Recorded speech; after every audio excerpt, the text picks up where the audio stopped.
Today we are making $2.29 chicken coconut curry. So first we're going to find the most $5-iest pack of chicken.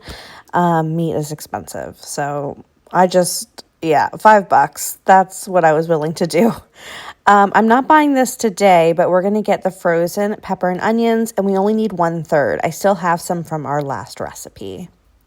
So that's what I'll be using, but I will add it to our final grocery bill. Next, we need yellow curry. So there's a lot of options here. What I did was I just looked at the ingredients of the options that were available, and I picked the one that had ingredients closer to recipes I had seen online. And for me, it was this brand, Asia, and it just had the ingredients that matched recipes I had seen. So I grabbed this one. There's probably cheaper options, but some of the generic ones don't list what's in it, so I avoided those. Next, we need some rice. I was able to get this one here for 92 cents. This will make about 4 cups of cooked rice, and we only need 2 cups, so we'll only be using about half of this. And then we need coconut milk. So I found this coconut milk for $1.56, but there were 2 sections of the grocery store that had this, the baking and the international.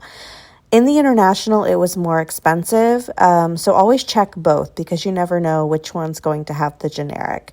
And of course, I'll be adding the onions and peppers to our final tally. And we'll only be using half of the spice packet. So first we're going to go ahead and chop up our chicken just into bite-sized pieces. There's nothing really special or particular about how to chop this up. And we're going to go ahead and put it aside. And heating up a pan, we're going to go ahead and throw in our frozen onions and peppers. I only use 1/3 of the bag, and we just want it to fully defrost, as well as letting the liquid from the onions and peppers cook off. This will take a good 5 to 10 minutes because they're frozen, and you want to let them be able to get browned up, which we're doing here by letting all the liquid cook off. And now that that is browned, we're going to add in our chicken, as well as half of our spice packet and some salt and pepper. I accidentally put in the whole packet. You really only need half. It was a little too much. And what we're doing here is we're going to brown our chicken and kind of toast off the spices.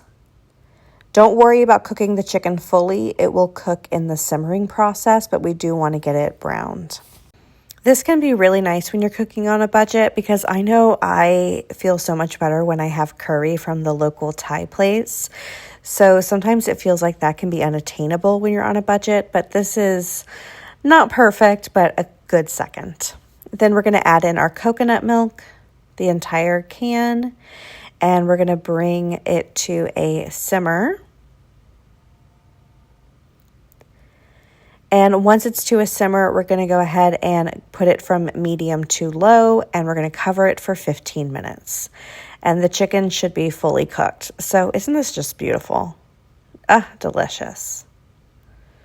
And we're going to go ahead and serve over half a cup of rice. Since I'm the only one eating this today, I went ahead and packed up the rest for lunches for the rest of the week. But again, curry is something that makes me feel so much better when I'm not feeling well. And when you're on a budget, it can be difficult to find those comfort foods. So for me, this is a great option.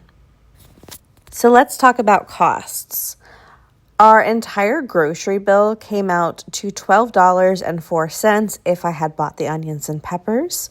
Then we used $9.17 of the groceries. You'll have less if you already have some of these items, such as rice or spices. And this brings us to $2.29 per serving. As we're going into hard economic times, making these videos just really helps me feel like I am contributing something.